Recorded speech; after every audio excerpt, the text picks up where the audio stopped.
nascidas.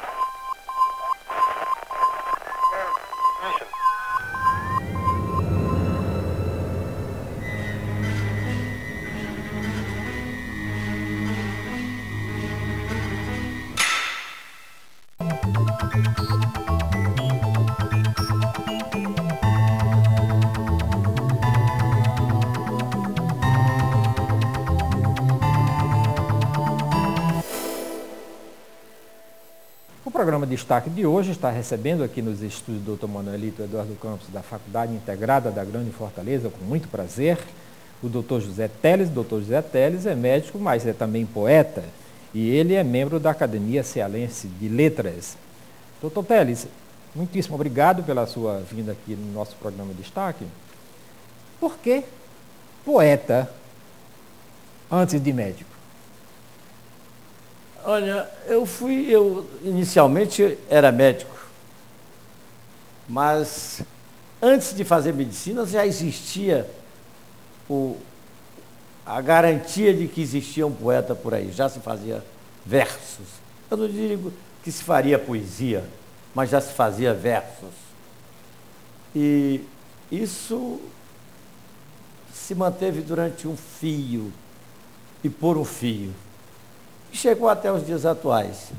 Eu acho que ninguém se faz poeta, você nasce poeta, ninguém estuda para fazer poesia, você estuda a arte de fazer poesia, mas poeta você já é.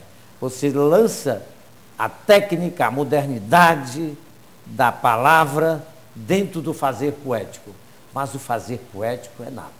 Mas tem um poeta que lhe inspirou, por exemplo? Muito. Ah, sempre tem. Todo mundo tem seus ídolos reais e fictícios, né? Mas eu lhe garanto, sinceramente, eu tenho como retrato bons poetas cearenses, que são, claro que há tempo, a gente tinha que ler obrigatoriamente Castro Alves, certo? A gente tinha que ler Castro Alves.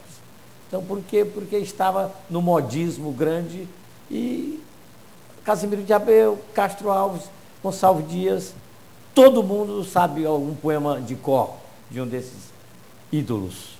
E Augusto dos Anjos, alguma vez ele se tornou seu ídolo? Porque eu vi Augusto aqui até uma poesia. Augusto dos Anjos até hoje. Eu tenho um companheiro de taberna e de academia, se chama Luciano Maia, que é um dos maiores fãs de Augusto dos Anjos. E sabe a obra do Augusto dos Anjos quase toda de cor, de oitiva. Então, eu já conheci alguma coisa e através do Luciano Maia, a gente vai conhecendo mais ainda, porque ele nos incita a também aprender e a gostar do Augusto dos Anjos. Agora, não podemos esquecer do Ceará, com Arthur Eduardo Benevides. Com certeza. Um poeta maior, o Carlos Augusto Viana, o grande poeta. Você tem Luciano Maia. Luciano Maia é um grande poeta. Você tem ainda, dentro da Academia Cearense de Letras, tem uns 4 poetisas de alto valor poético, de uma feitura poética modernista, desse fazer que a gente lê e se dá bem. A poesia com a sonoridade, com a melopeia no texto. O poema corre solto, desce sonoro, sem nenhuma topada, sem nenhum batente dentro da palavra. Isso me impressionou muito quando eu era jovem, que faz muito tempo, em relação ao Augusto dos Anjos, porque quando eu tive contato com a poesia a ideia de onde ela vem, de que matéria bruta vem esta luz, que sobre as nebulosas cai da incógnita, criptas misteriosas, como as estátuas de uma gruta, né? Vem do centro que nos contringe, chega em seguida às cordas da laringe, tisba, termina o raquítico. Então, essa sonoridade da poesia do Augusto dos Anjos também, e trouxe, né, para nós cearenses que gostamos de poesia, assim como um ídolo, né? Na minha juventude. O que ocorre na poesia é que ela é tão universal e tão bela que todo mundo se mete a fazer poesia. Com certeza. Certo? Isso, você pensa, tem gente que faz poesia. Eu acho que é bom, é bonito. Você põe um livro de poesia todo medíocre. Se tiver um poema bom, salva o livro. Com certeza. A poesia, claro que tem o verso que se confunde com a poesia. Claro. A rima pobre.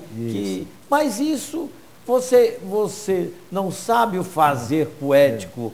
Mas é um poeta. Claro. E nem precisa de rima, poesia não precisa de rima. É um poeta. O que você está fazendo poesia com os elementos intelectuais que você tem.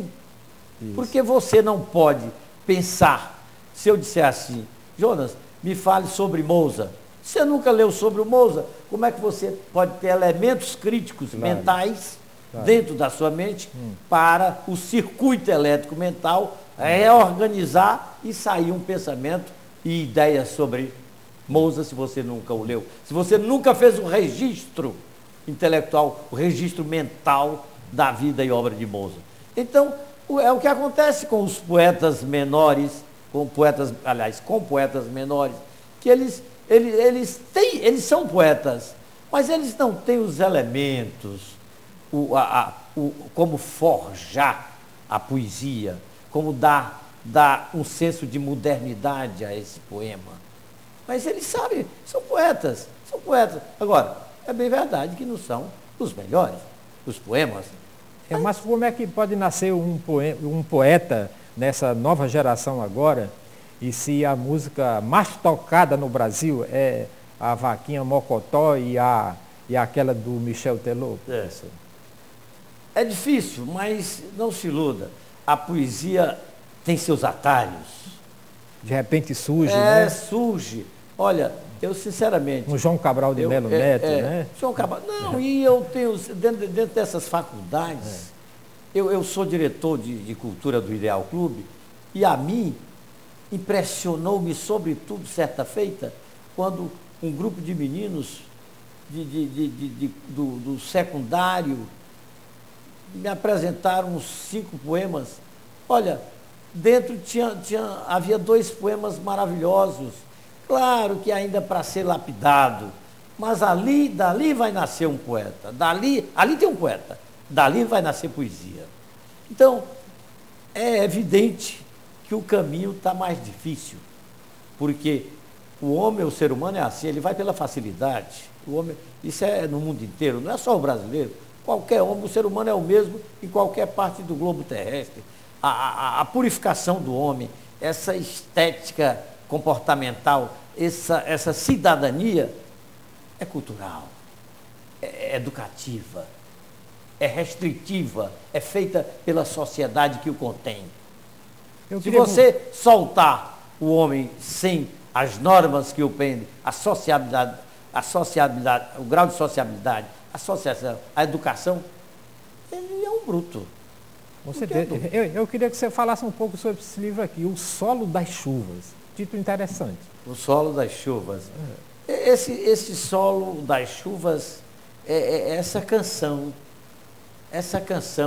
que a gente escuta quando a chuva bate. Que coisa bonita, na telha, né? É uma coisa... Eu estava no interior escutando isso. A minha infância tem muito disso, que eu sou filho do Bituputá, é uma vila que é distrito de Barroquinha, Camusim, lá na fronteira com o Piauí, e a gente escuta, aqui não se escuta mais o barulho da chuva na telha, né? É verdade. A biqueira caindo, a sonoridade da biqueira, né? Então, eu me lembrei disso, eu digo, eu estou escrevendo alguma coisa parecida com esse solo, essa cantiga que a chuva traz aos meus ouvidos. Você só escreve poesia ou escreve contos ou tem outros livros? Eu estou lançando esse mês que vem um livro de crítica sobre livros dos meus amigos, das pessoas, dos poetas cearenses, do Zé Alcides Pinto. Eu tenho sobre o Zé Alcides, sobre o caso Augusto Viana, sobre acho que tem alguma coisa sobre Dimas Macedo, eu faço uma crítica, inclusive uma crítica em francês, que eu gosto de línguas, eu sou E esse livro é uma prosa crítica, poética, sobre literatura, claro que dentro de uma dimensão menor, certo? E não me dou ao luxo de ser um Linhares Filho com olhar de crítico literário, que é o grande poeta Linhares Filho, né? E acompanhando par e passo com o caso Augusto Viana, mas me dei ao deleite de assim o fazer. E estou com outro pronto, mas já de poesia, de maneira que eu sempre entro no caminho, mudo um pouco, mas a minha pertinência é poética. Como é que você está vendo nesse mundo de comunicação generalizada, onde pouco mais de 60 anos se passaram, vimos nascer a televisão, quase morrer, hoje os computadores que eram do tamanho de um carro passam a ser colocados nos pulsos, digitaliza-se tudo, miniaturiza-se tudo. O mundo está em rede, as pessoas estão conectadas 24 horas por dia, 7 dias por semana. De repente, alguém faz um site chamado de Twitter, né, que tem que escrever tudo bem sintetizado. As crianças, assim que nascem, começam logo a ter acesso ao computador e começam a escrever palavras que são e que não tem na língua, né? Que não tem sujeito nem predicado. Como é que você vê esse mundo de comunicação generalizada no planeta hoje e como é que fica a história da leitura da juventude e que serão os nossos guiadores do futuro? Olha, Jonas, eu há 20 anos eu estava lendo num periódico espanhol essa perspectiva, estava nascendo, em 60 estava começando a televisão na Espanha. No ano de 50 começou. Em 60 ela começou. Em 50 ela tinha 600 televisores em Madrid. E ele um crítico escrevia assim, disse, olha, os periódicos vão desaparecer. Ele fazia essa perspectiva. Os periódicos vão desaparecer. Os carnés de avião, aqueles bilhetes de avião, com certeza desaparecerão. Ele dizia isso, certo?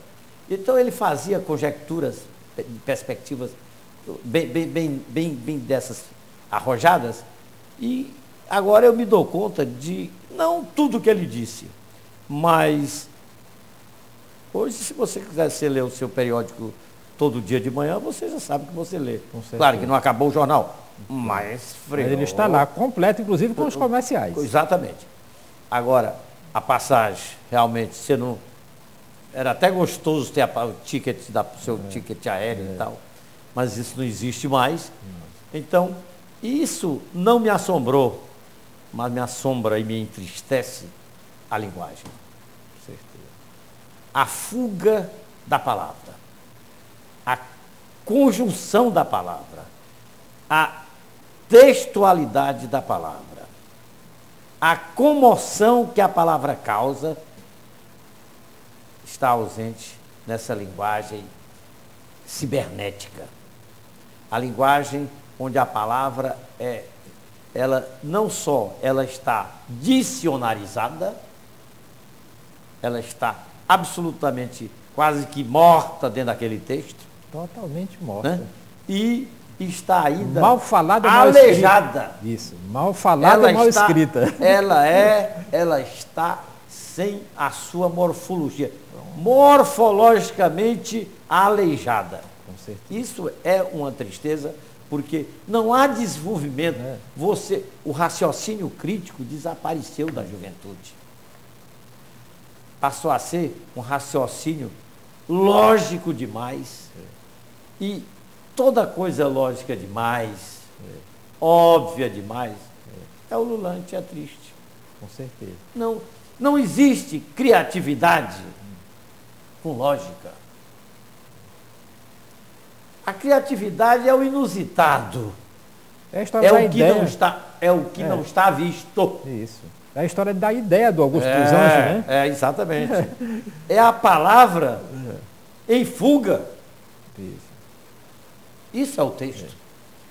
Agora, eu me preocupo porque eu, às vezes, recebo alguma coisa desse tipo, embora seja avesso, eu confesso, que me rendi ao celular, mas ainda não me rendi à frieza desse texto. Mas eu recebo, às vezes, é esquisita a linguagem, né? Muito Falta esquisito. tudo.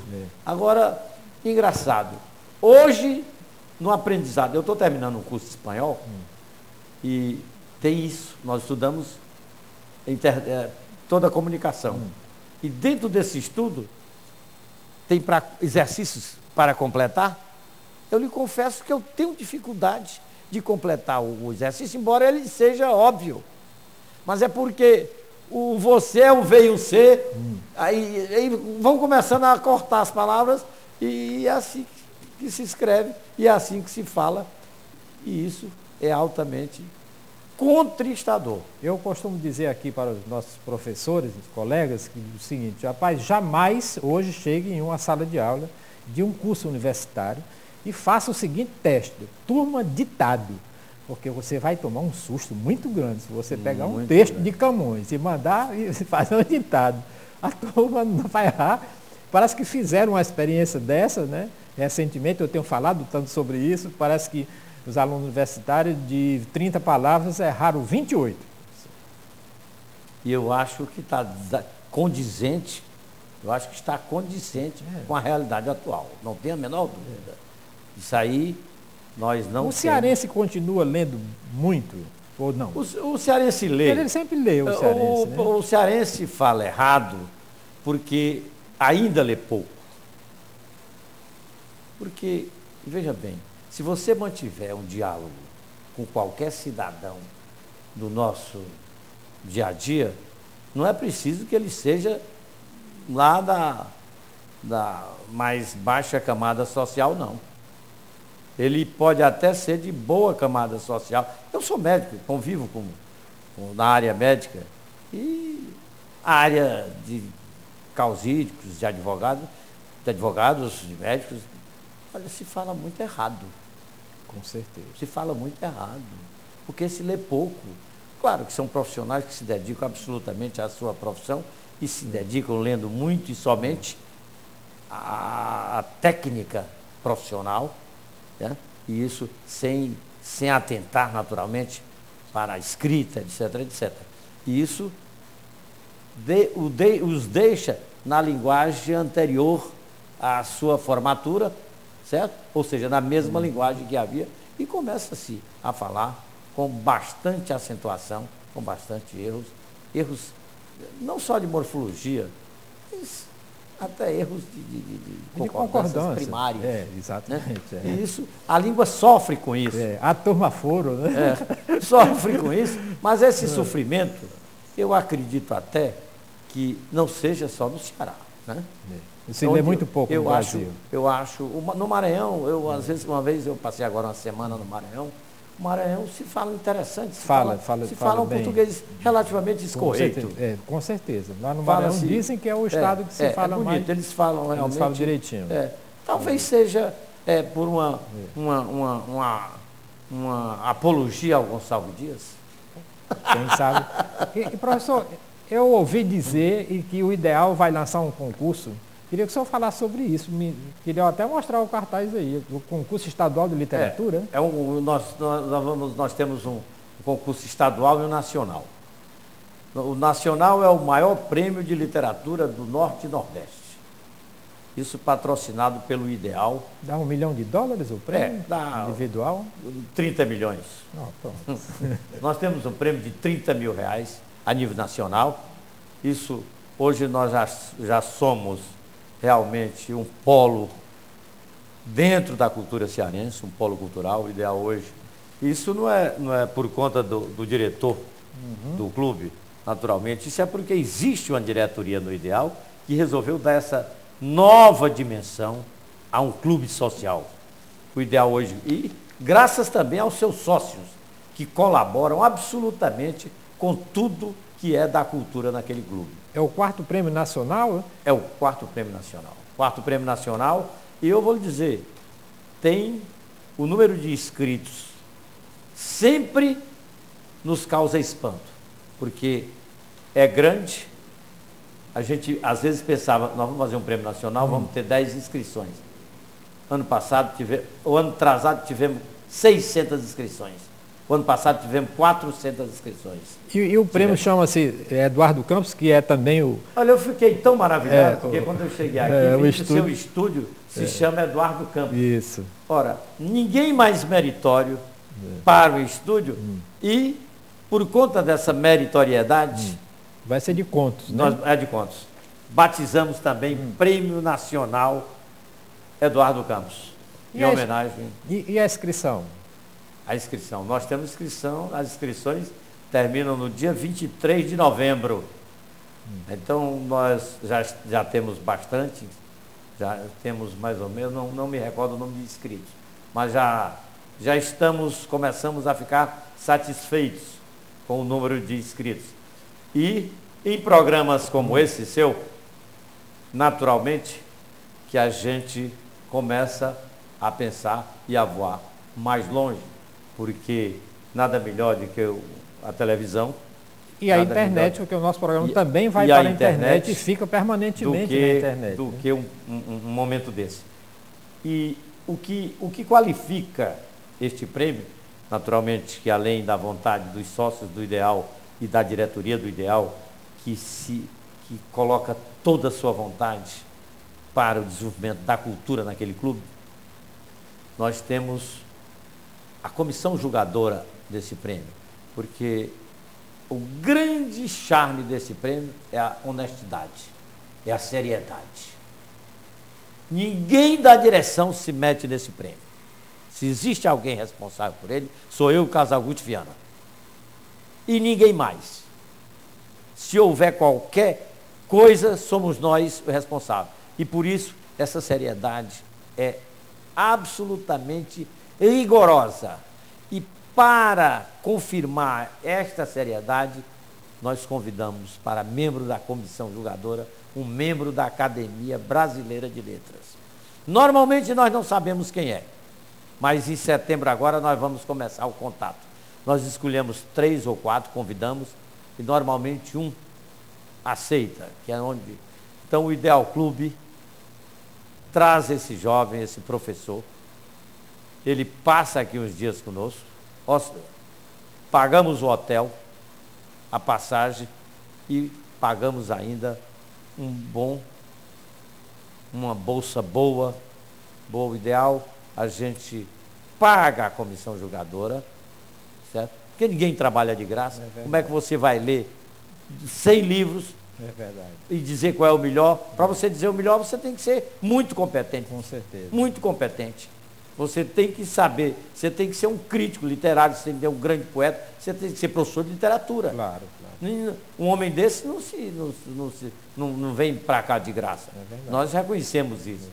Então nós damos um amor. Claro que não corresponde ao valor desse cidadão, né? Claro. Da crítica dele. Simbólico só, né? É simbólico, mas é um simbólico que dá para ele passar um fim de semana em Guarujá.